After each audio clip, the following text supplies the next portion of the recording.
What if I told you that Imu Sama is based on the goddess of earth Annapurna from Hindu mythology, and they both share multiple things which have so much in common?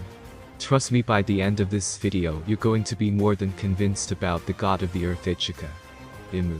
Hello and welcome back to Animjod, the most mind-blowing genius YouTube channel.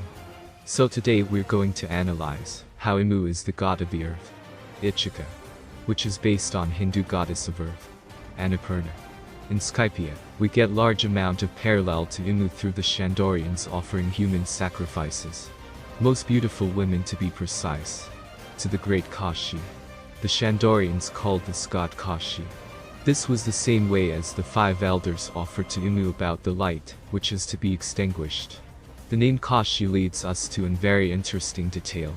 Kashi was the name of a city in India. But this day it is called Varanasi.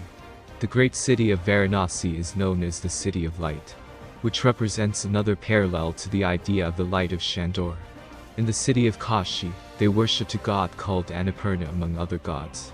The goddess Annapurna is also known as goddess of earth. She is one of the major gods of the city of Kashi. Annapurna was also referred as the mother of the world. She had all the world power, and she was the goddess of atoms and the earth. Doesn't it sound similar? Yes it does. Imu also has the same description. She has the world power as she is the ruler of the world. There's this god of earth, Ichika, which is speculated to be Imu. Another coincidence is that Annapurna wore celestial purple clothes and sat on the throne. Purple is also referred as violet.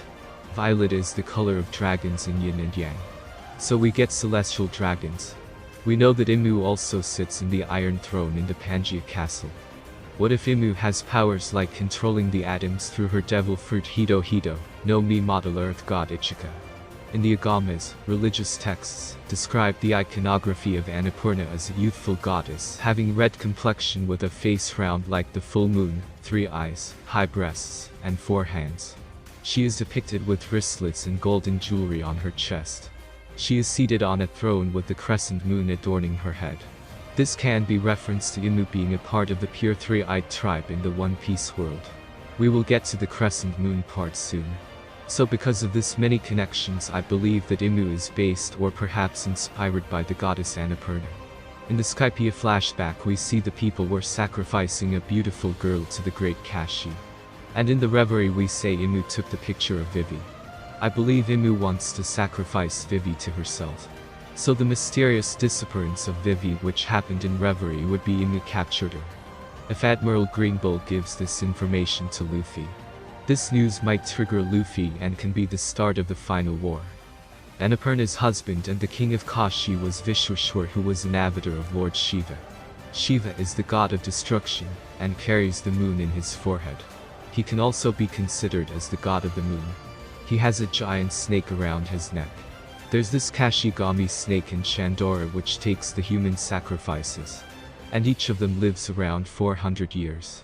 What if the snake around the neck of Lord Shiva was the Kashigami of the time of Joy Boy, 1200 to 800 years ago?